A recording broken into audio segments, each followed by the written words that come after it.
Her, a 2013 film directed by Spike Jonze.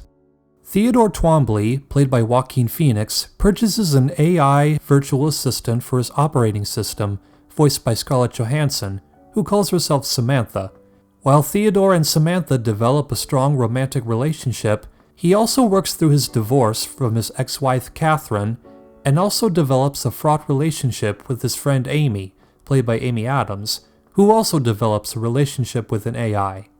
Classical Hollywood cinema, or CHC, contains the 3-act structure and 4 conventional elements: the hero-protagonist, a moral message, a couple formation, and a resolution.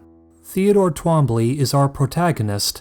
However, he is not exactly what you would call a hero or anti-hero like many CHC protagonists are. You could kind of call him the everyman, somebody who most viewers can relate with. As for the film's moral message, Theodore learns that romantic relationships with humans may be painful, and that it is easy to start a relationship with someone or something tailor-made for him. However, sometimes the things that give us the most pain can make us stronger and more human. There is certainly a couple formation, one of the most unusual in a film you will ever see. The resolution of the film is not happy like many other CHC films, but rather bittersweet. The viewer is left with the assumption that Theodore has the chance to start a relationship with a human, someone who already knows him well, which is comforting.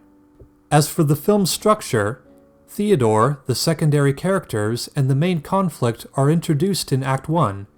The second act involves Theodore's relationship with Samantha as well as other couple formations, and the final act involves Sam's disappearance. So Her follows some CHC conventions, but also tries things a little differently, which makes it a very unique film experience. The point of a film genre is to give the audience something to expect from the film. According to Greg Smith, quote, "A classical genre gives both media makers and audiences a set of internally consistent expectations to share, and should be recognized as guiding our narrative expectations from moment to moment as we view a film," unquote.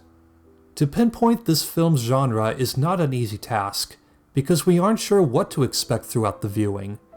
It has the sci-fi theme of advanced technology being in direct contact with humans, but it could also be a romantic comedy, when Theodore acts like a teenage boy madly in love.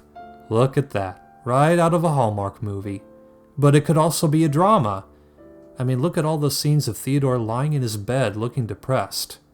The film blends these 3 genres to give Her an eccentric yet sentimental and bleak look at a man's unique and rather bothersome attempt at an unconventional relationship. For now, we'll just call this a sci-fi romantic dramedy. Her takes advantage of both the shot and the cut. Some shots last not just for several seconds, but sometimes at least half a minute. Usually these long shots involve Theodore talking with Samantha alone. At one point, the film fades to black, and this lasts for more than a minute. All you can hear is the audio. If the shot is the basic element of cinematic communication, then Jonze wants to communicate to the viewer what Theodore's depression and longing for love looks and feels like. On the other hand, there are also several uses of montage editing. These sequences are used for flashbacks or flash-forwards.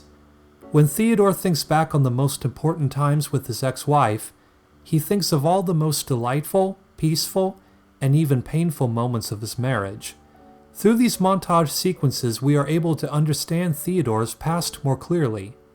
According to Lev Kuleshov, it is the dynamic breaking up of time and space by shot combination that promises to liberate film from more static, theater-based forms of presentation. In the same sense, Theodore tries to break up time and space of his own relationship to make sense of it all, so that perhaps he can do better in his relationship with Samantha. As Her uses both the shot and the cut to their advantage, it gives an odd situation like somebody dating an AI much more cinematic, compelling, and relatable. If Theodore's relationship with Samantha is only an illusion, then the viewer is imagining the relationship along with him. Nitzan Ben Shal explains that, quote, In film, mirror, and dream, reflections of things perceived as tangible but lacking materiality appear before our eyes or are projected in our minds." Unquote. Many scenes involve Theodore in a close-up shot looking off into the distance as he talks to Samantha. Close-ups have prompted the film theory that invites the viewer to look into their own selves, as if looking into a mirror as a window to the unconscious mind, according to Christian Metz. Metz has also theorized that the viewer identifies with the camera and its position and orientation, altering the different meanings of the film's text. Metz calls this primary identification. If we put ourselves in the spectator position, we can see that Theodore may have some mental illness he struggles with. Sometimes we can see what Samantha sees in Theodore. So if we are looking with spectator engagement, are we looking through a window or a frame? If the viewer looks at a film through a window, then we are looking beyond the 3D world the film presents. However, if the viewer looks through a frame, then the frame is purposely calling attention to the mise-en-scène, presenting a more 2D image. In Her, there are times when we view through a window, however there are also times when we view through a frame. Sometimes the frame is blurred out in the background. Other times it takes the shape of a computer screen, a smaller window, a wall, or an elevator. Other times we are made to see through Samantha's frame.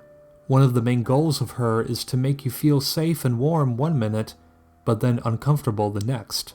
It does this through manipulating the viewer into a familiar yet surreal world that seems right, and yet so wrong. After viewing Her the first time, I must admit that it took several days to get over it. After analyzing this film, I can see why it had the impact that it did on me. This is an unconventional film that combines some of my favorite Hollywood film conventions and genres and inverts them. Its use of montage editing reminds me of my own struggle with depression.